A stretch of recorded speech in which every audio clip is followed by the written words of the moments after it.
So, I won't be talking about Taylor Swift, the Eras tour, right? Yeah, same there. Reason being is that Another horror. I did not see it, right? But I will do the preamble still, right? So if y'all don't mind, right? So Taylor Swift, I just to get this out of the way, I am not the biggest. I am not like a huge fan of her work, right? And it's just for me, it's just like I just need to sit down and take in her discography, right? Because I know it's a large one, right? Mm-hmm. And yes, I know I lean a lot into rap music, but I do listen to other genres, right? So just so you know, right? But as long as just the songwriting is great and the performance is great, you know what I mean? I'll enjoy it, right? I know like her work has been, at least some of the albums in her discography are regarded as classics now. But for me, I just need to sit down and just start from the very beginning. But imagine that if I do, I'll come out of it like, yeah. I see why people love her work so much, and yeah, I probably might see myself as a fan of hers, right? And I'm bringing this up too, right, because of what this show is, right? This is a concert film, right? Right. But usually, we talked about this off here, right? Usually, when it comes to concert films, right, we will get them theatrically, right? But they would just be like the marketing would just be so minuscule, right? Right. Like the only place I would see ads commercials for these films would be like usually when I go to Caribbean Cinemas, that's in Trinity Mall, I would see those ads. Like I would see one for Metallica, or I would see one for Coldplay, or one for BTS, right? But there was something about Taylor Swift's the one for the Eras store, right? Yep. And I know this is just arbitrary, like it don't really mean anything in the grand scheme of things, but just for me, something about this just stood out to me, right? And I don't know if anybody saw this trailer, right? But it's where it ends. I just see that freeze frame of Taylor, right? I believe that her back is to the camera. I just see like the title is above her. I just see like the credits positioned to the sides at the very bottom. You see coming soon, whatever it is, right? And it just looks so 80s, right? But in a really good way. It reminds me of like how like if you saw the trailer for Blue Velvet, for example, like how it ends. It just reminded me of that, right? There was something so classy and so old school about that, though, that it really stood to me, right? But trailer aside, heard a lot of great things about this movie, right? And just the mere fact that, she, pretty much released it on her own, right? So it's not like, she had some big, production studio like, 20th Century Studios to put it out, or Columbia or Sony or whatever it is. Yeah, she just pretty much put it out through her own production. That's why I decided to go to see this. It's not because I'm a Swiftie, but I was like, yeah, she kind of doing something interesting here, especially in the right time. Now she's one of the few people who are big enough to do something like this, to be fair. Yeah. I like a precedent being set, to be honest. Right? Yeah. We love a precedent being set. Right. Yeah. So I'll wrap up my preamble, right? So yeah. But when it comes to concert films, though, I will seek them out, right? Whether it's the recent Talking Heads one that Spike Lee did, that I only checked out because Spike Lee did it. That was really cool, right? But for me, like when I see stuff like, say, Beyonce Homecoming, right, which was on Netflix, right, I absolutely love that film, right? Yeah, and this was I wouldn't even call myself the biggest Beyonce fan, but I will admit that thanks to that film, I kind of became a fan, right? And just on the subject of that, Beyonce should be releasing her Renaissance concert film, I believe, in December, right? I don't know if it's going to be released theatrically, but then again, it's Beyonce, so right? And I have like that same sort of hope with this film, that it's just gonna blow me out of the water. Even though I don't know all the songs, I'm gonna really enjoy the performances. I'm gonna just feel that energy and just be like, all right, now I need to go on Spotify and listen to this woman's work because I've been sleeping on her for so damn long. What's wrong with me, right? So it's like that. But in terms of this review here, myself and Tracy, we didn't see it, but Ricardo did, and Ricardo will share his thoughts as a non-fan, and CC, well, they saw it, so they will share their thoughts on it as a fan, right? Before we get to you guys, right? we have to bring in Tracy in this, right? Because I know Tracy, you are a Taylor Swift fan, right? So this is not me putting you on spot and saying, well, why is you didn't see this movie? Taylor Swift, God damn it. You should go IMAX to see it, right? But no, that's not it, right? But I just want to hear your thoughts on just something like this existing, right? A concert film from her, theatrically released through her own, studio, through her own pocket, right? Mm-hmm. And not through some other big, studio, right? Yeah, just your thoughts on that before we move on to the review itself. Well, first of all, I remember going online and seeing a whole bunch of people dancing in a circle in the front of the screen. Right. One of her screenings, and I was like, yeah, okay, so that's very Midsummer. Get ready for that. That's the thing. I can't remember who the directors were or who it was, but there were actual, and I use the word actual directors, so forgive me, but there were actual directors out there who were saying things like, Taylor is very brilliant, and she really has an eye for this craft and that kind of stuff. Yeah, and that is the kind of thing. Who it was? I can name them. Guillermo del Toro. Guillermo del Toro. Okay, there you go. He was one. What's his name? Sean Levy also said that. Yeah, because he was there. Yeah, he was the one. He compared her to. He said that she's got some of the. I mean, I don't know. Again, her film has not. She hasn't made her film yet, so I don't know. But he was saying that from his talking to her, she has some of the same innate storytelling abilities as like Steven Spielberg. And then Christopher Nolan was recently praising her, and the concert film release because of all of the good it's doing for theatrical releases as a mode. And how much, and just how good it's been for business for all the theater chains that she's been doing this. I think, when you get reports like that, and this is just me, scrolling through Twitter and seeing, Taylor Swift news in between all the other random stuff that's happening with Jada, it's like you get a bit of shining light when you hear directors saying all these really good things about Taylor. It's like, okay, I need to see this, one, to see what exactly she's put out there. Two, right. It's a concert film, which, I mean, for all intents and purposes, I mean, you have the music in your ears and you're living in your own little concert. But a concert film, if you're not able to actually be there, it's a chance for people to come together, all of her fans or fans in general, to come together and have their own concert. So for 2 hours, or however long, you can sit inside there and sing Shake It Off and, sing, it's me, I'm you could literally just peel the whole thing apart and just be like, this is a concert that I could not be there to be a part of. You are living vicariously through the screen. And that is, that I think is the thing that I would really want to just go and plant my ass and sit down and actually stand, make us a whole noise.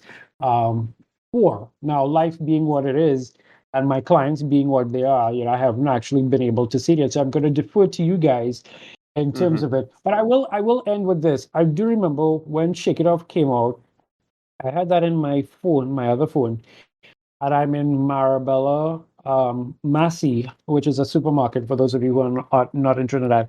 And that is playing in my headphones, and I'm like, I have my grocery cart and my arms are doing things, and so imagine me being in a cinema where that where like a whole bunch of that is playing. It's going to be an experience. So, but I defer to you guys, but that's just kind of how I feel about the whole thing. Yeah, so CC, you want to go first? I liked it, but it's one of those edit things where, okay, so again, not a Swiftie, but you appreciate the all the production stuff about her and all this stuff about, well, hey, right, she do something really interesting with this film, and all right, she take control of her masters, some time back. And she was also in the kind of big part of the Me Too movement with what some DJ back in the days, and so on and so forth. And she's always find herself in a space like, oh, she at the center of this conversation again. And from what I understand, these concerts be so big, there's be tantamount to the Super Bowl coming to your city. Like, these concerts are so big that there are several articles about world leaders actually saying, hey, Taylor, when are you going to come bring the Eras Tour to our country? Because like, so on and so forth. Right. They are actually, because like everywhere she goes, it was actually observed economically that everywhere she went on the Eras Tour, wherever she decided to play, the local economy saw a huge boost because you had hundreds of Swifties who would show up to like be there in person. And let's remind you, not only was she selling out these venues, she would have audiences who would just flood the parking lots just to like be there. So like every single venue is being sold out. Every single venue is being sold out, and then some. Every hotel in town is full. All the restaurants are selling like crazy. So, of course, world leaders are going, hey, Taylor, you want to bring some of that magic touch to... And she seems pretty receptive. Like, I think her most recent part of the Eras Tour, she went to Mexico and has been doing a lot of good business over there, and it's been pretty great. Yeah. So it's all of that. It's all of that interesting conceit about it. But that's just watching the project on that production level. So much like with she I won't say she about the same. We could debate about this because there's a simple factor as to why it's different, but comparable to Beyonce, right? In terms of just that sheer fan popularity, borderline cult like behavior about her, and just watching the thing. Now I didn't really get a sense of the audience being like super hyped in this, just watching it. But again, that's probably just the editing. Okay. Like, I'm not in the audience, but they decided to focus on the show mostly. From a production standpoint, it's solid theater stuff, in terms of like how they change outfits, and they cover up in umbrellas for 2 seconds, and then she change outfit, and this part of the outfit slack. And just watching the magic show play out, right? Solid stuff. And how she just transitions from beat to beat, in terms of discography, like almost like the first 2/3 of this don't know any songs. Like, I think I heard that one, and then I heard the 2 songs that I'm familiar with, which is Bad Blood and Shake It Off. That's the only two I'm familiar with, right? And as me and my big man age, right? So I was just watching it as just a production spectacle. Matthew, you mentioned Homecoming, Beyonce, right? Comparable to that, it's very well made, really well edited. I think one of the issues I wish the camera work was a little more in your face, but because of the nature of the stage, it couldn't really be that. Like, unless they had some super advanced drone, they couldn't pull that off. They couldn't pull off some of them shots or whatever it is for what it was. But it's still pretty good. And then overall, this was just pace itself out. I saw that clip that Tracy was talking about earlier, where people in Movie Tongue. Which Movie Tongue was that? I hope it's not. I don't know if it was Movie Town. I don't know if it was locally here, but no, it was locally. There's a local, one of the local Movie Tongue. Somebody said Movie Tongue, but I don't know which one. I don't know if it was Central or if it was C3 or if it was Tongue. Holy crap! Wow. But it was a bunch of children just literally dancing in front of the screen as if it's. Yeah, that's so cool. Yeah, like if it's if they're in the That's like it was like happened in Porter Street. That's probably on Porter Street. Yeah, right. No, like yeah. I wouldn't put it past C3 people, because C3 people kind of loose, I realize C3 movie don't real loose though, like shockingly undisciplined. But this is a product. This is an overall product, and again, watching this from when Beyonce came to Trinidad, way back when, this is when this was a year after or right after Palance. I went to that, and I was so impressed with the production value. Again, going as me and my big hardback man, money counting suit asshole way. That's what I'm going to see how these people do this, how to see it work, how to see the machinery. I want to see gears. Raymond Scott music playing in the background when I'm watching these people operate, right? If you know who Raymond Scott is, look it up. It kind of is a funny bit, right? That's what's happening when I'm watching this stuff, right? And just to see it from the outside, and then you'll get some research and do some research and see it from the inside and the behind the scenes stuff, right? And I just think this was just such an amazing product overall. As I totally understand why she's as big as she is, because she's legit talented. She's the energy.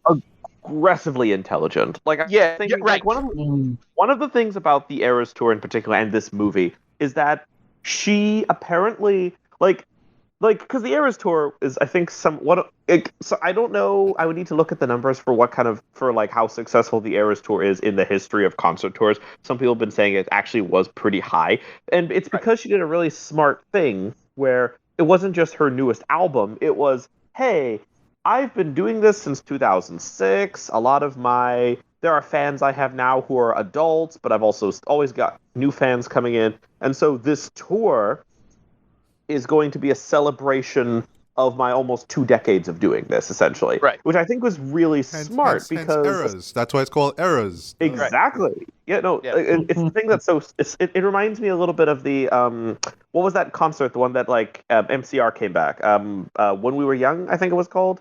Like it's got a little bit of that element of nostalgia, but then for like some of the younger. But she also, even in the film, made the argument that some of these are albums that because of COVID or because of other situations, she never got to do concerts for either. Right. So in so many ways, it becomes a unique experience. And somewhere in the process, she clearly was like, oh, this would probably do really well because even though, Eras sold stupidly well, there's still people who weren't able to go. And at some point, she realized that it would do really well in some kind of like a concert film version of Eras would do really well, especially in a theatrical release. And what I find absolutely baffling is that, like, I credit her kind of half with the decision to do this herself because she originally shopped this project around, and all these studios said, no, thank you, and that blows my mind. I don't know. I don't to watch now. All I'm doing, this was right at the end of some of the all the what do you call it? SAG after. Yep, the writer's strike. The writer's strike. All the writer's strike stuff, right? And listen, I still think that they should another company should just tell them to F off with this and don't really take the deals, but whatever. But yeah, it was just like kind of a little bit of a middle finger to the studio system, right? Yeah, absolutely. Because like, who does get it cut? It's kind of what Nolan was saying when he was arguing about the theatrical experience when it came to Oppenheimer, about how like a lot of these studios don't seem to have a lot of imagination for what will do well. Like I cannot understand how the head of any company would have Taylor Swift. She's just finished the Eras tour. You can see all the receipts for how much money it made. And she's like, hey, I did a film version. Would you like to distribute it? And they're like, nah, we're good. I mean, I've been enjoying some of the more recent. There have been a couple recent concert films that have been kind of dumped on streaming a little bit. Like, there was Billie Eilish did a did kind of a lockdown concert. I think it's like the Hollywood Bowl or something like that for her newest album. Taylor's got a couple. And these were all things that ended up on streaming. But since I think the studios are kind of moving away from streaming at the moment, there is kind of the question of, is the concert film viable theatrically? Because again, we're talking studio heads who don't have a lot of imagination and they have short attention spans. So they don't remember back when, I don't know, like, oh goodness. When Prince released his concert film, because what is Prince? I'm trying to remember Prince's concert film. The one he did for Sign of the Times. Okay, right. That's which in the late 80s or the 90s. I'm trying to remember. Which also made bank. And I don't know, none of these execs seem to be able to think back far enough to remember back when concert films made big numbers. And so it's baffling to see. And I feel like it kind of rolls into the film and why I think the film is so phenomenal. Because it does kind of become Taylor it's essentially the Taylor Swift victory lap, the movie, right? Right. Because this is a woman celebrating almost 2 decades of her career, and I love the fact that she thanks her fans for the fact that, hey, because you guys have been loyal this whole time, I was able to experiment with genre. And I had this visceral reaction to that because I remember back when she got criticized for that. Like back when it was like, oh, Taylor Swift isn't doing country anymore. Oh, Taylor Swift's become yet another generic pop star. What is she even doing? And then like released Folklore and Evermore, which are more of kind of folksy albums after lockdown. You get an album like Lover, which is much more. That's my favorite of hers, which is more power pop. 1989 is good. The re-release. I don't know if it challenges Lover as my favorite, but I'm waiting for the re-release on the 27th. But it does become this celebration of. I mean, she makes a lot of lip services paid in the movie to the fans. Obviously, is like, hey, because of your loyalty, I've been able to do all this stuff for almost 2 decades. So this is for you. And like as a vehicle for that, and it's just it's so interesting watching her go through all this stuff. watching her go through all the different eras, right? And to like perform all the different music, like there were a couple. There's some songs like despite being a ride or die Swiftie, I am not the biggest fan of Romeo and Juliet, like Romeo and like that song, but that's a personal thing. There's the reason it's related to why I don't like Romeo and Juliet either. But there's some songs that like hearing. I remember back in the day when everyone was like when we were in the car on the way back from the movie theater. We were talking with a friend who had gone to see us, and the friend was like, "I remember back when it was not cool to like Taylor Swift." Like back at like the absolute peak. And the weird thing about a movie like this is it kind of feels like this victory lap, but it feels like her saying, "Thank you all for writing during those periods when like I was the punching bag and like the butt of so many jokes all over the internet, and like we've kind of come full circle. I've kind of outlasted." It's ironic, but she's outlasted some of the critics that were the most like I feel like a lot of critics have pivoted on Swift, and she's outlasted a lot. Like watching the performance of Bad Blood and thinking about, oh yeah, back when Taylor Swift and Katy Perry had a rivalry, back when Katy Perry was a pop star. Right. Like Taylor has really like in this idea of like, oh yeah, Taylor Swift outlasted Katy Perry. Goddamn. Wow. But yeah, no. Yeah. Which is all right. Can I just ask one question before you go ahead. to your final thoughts and rating? Oh, by all means. Because it is a concert film, right? You know, you see it theatrically. So, what was the response of the audience watching this film, right? Ricardo and CC. What was the audience reception to it? I in my big man. Unfortunately, I was in my big man age. I was in Gulf City, and it was just me and like two people in the background. There's just three of us there. That was it. Nobody coming to see it in Gulf City. There's two younger girls, so again, I just had to like kind of constantly reassure them is that I'm here for research. Like, that's why I have no ulterior motives. No. I was weird, and I was weird. Like, I was like, because I had to do something. You know what this day was? It was the same day I went to the lecture in UE about censorship. Right. All right. That would be on Tuesday, right? So yeah, I was wearing my Kariba suit, and I was just business time, chilling out, and that's how I make sure I have to watch this for research, whatnot. Yeah, it was just me empty in the theater, just talking, chilling out, and just watching it, and I was just purely an analysis kind of way, you know, that meme with Homelander watching the screen. My face was just deadpan, enjoying it. But it was when they got to the music I was familiar with. I was tapping my toes. I was just in pure analysis mode. For other material, I would love to see more concert stuff. I'm probably the big pop star that I'm probably most biased towards. Right now, it's probably Janelle Monáe, right? And she has a concert tour going on right now, I think wrapping up. I really hope if they would do something with her and that. But, we don't know. I don't think so. But yeah, given the money this has made, I really expect more. I expect more theatrically released concert films. I would like them to do that and do more with that. Or right now, I crack it up on the internet with the whole on mute trend in Beyonce's stuff. That shit is hilarious. Like, look up the whole on mute thing with Beyonce. That had me cracking up. But I hope they do like whatever Beyonce doing. I hope we get like something with that. You don't have to bring it in theaters, but I just want to see like a nice, well-edited, put together concert film as well. For rating for this, I thoroughly dug this. Just really well made, across the board. As I say, you're playing the Raymond Scott jazz in watching the material and watching all the gears turn in this, and it's very impressive machinery overall. Rating 8 out of 10. I really liked it. My audience. Right. You can talk about your audience, then final thoughts and rating. Yeah, my audience were on their feet, like almost like. It was funny because as I said, we went at 8 p.m. So we really thought, okay, there's going to be fewer.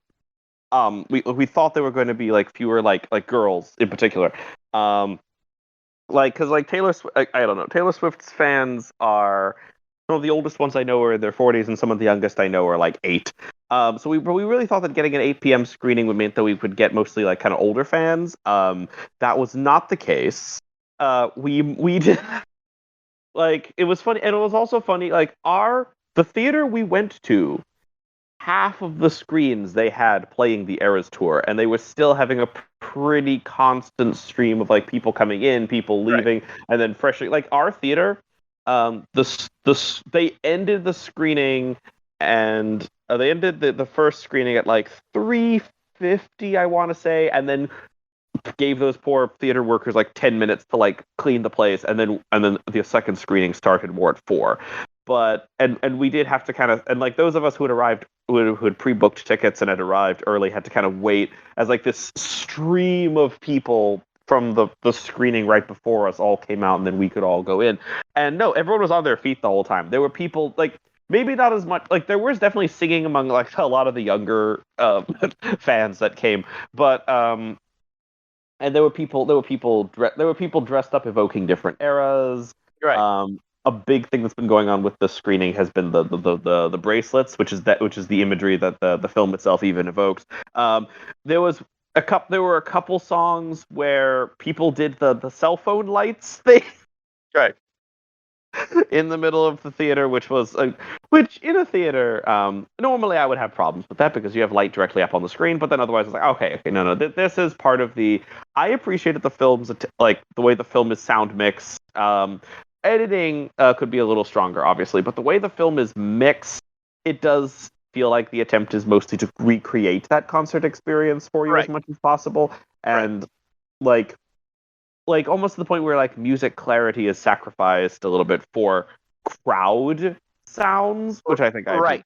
Yeah, I got that as well. Yeah, which I really appreciate. I appreciate that because like as someone who definitely could not put money aside for the Eras tour, it was genuinely genuinely great to be able to kind of get a little bit of that sense of feeling of the concert thing. But yeah, our audience were on their feet. Our audience was dancing, except for I like that she didn't do everything chronologically. Like she kind of arranged them more by, like, she doesn't play out the eras in the order in which they were released. She plays them in more of like she does a pretty smart thing of like bangers and then like a slower album, bangers and a slower album, bangers and a slower album, to kind of give you a moment to breathe, and then you can get up and go back to dancing again in just a minute. That was really cool. That was really smart. I appreciated that. Right. Rating, I forgot. Yeah, 9 or 10 out of 10, honestly. Like I have no problems with this as Taylor's victory lap. And I actually think, yeah, Matthew, for someone like yourself that kind of needs to revisit Taylor Swift, this is a good starting place, I think, because it goes over the breadth of her career so far. It goes over the hits, whether it's the stuff you remember, or even some of the stuff that maybe passed you by. I think it's a good intro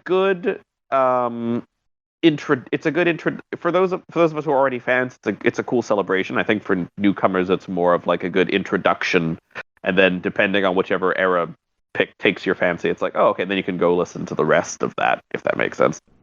All right. And I'll close this. I have the last word. So I actually did see a concert film theatrically. I just remembered what it was. Michael Jackson, This Is It. Right. I saw it. Okay, awesome. Right.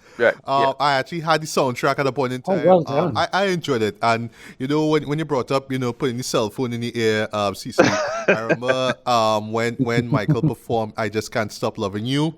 That was the cell phone moment for me. There you go. 'Cause that's the song where you do that, right? But yeah, that still remains the sole concert film I saw theatrically. I really enjoyed it. I really should recap it or at least rewatch it. But of course, it's not something that you'll hear about because, I believe this was released months after MJ actually died, right? Okay, right. So I'm not saying that, so I'm not saying that the Eras tour is going to be forgotten over time, right? Just the mere fact that it's released in, period, is going to be remembered, right? But I do hope that this show will have longevity over the years, right? There will be a stop talking sense, right? Stop making, the 2020s. I'll stop there. I am intrigued because she's been so smart up until this point. I'm like, who is going to distribute this physically? Because that contract is going to be lucrative as fuck. Like whoever picks up the rights to distribute this film on DVD and Blu-ray is going to make bank, because even the people who saw it, the actual Eras concert tour, and the people who saw the movie are definitely going to pick up the physical version. Like there are people who saw her on the Eras tour who still went and saw the movie. Right. Yeah. Right. They're popular. It has legs as the kids see in the business. Legs for days. Yeah. Yeah. Because This Is It was released on home media, but that was actually released. I can't remember who put it out, right? Yeah. But yeah. Check that So out. you're right. The Era Store has to come out, some in some way, shape, or form on Blu-ray with, a nice box to go with it and some great bonus features or something. I don't know. Oh, that would And be of course, nice. some CDs. That'd be nice for me. At least I could have a discography in my hands, right? But Yeah. thanks for the reviews, guys. I will Alright. check it out. I'll definitely check it out. I Yeah, highly recommend. theatrically, but if I don't, then I just hope that it comes out digitally or on home media and I could see for myself, right? And Yeah, have definitely. Yeah.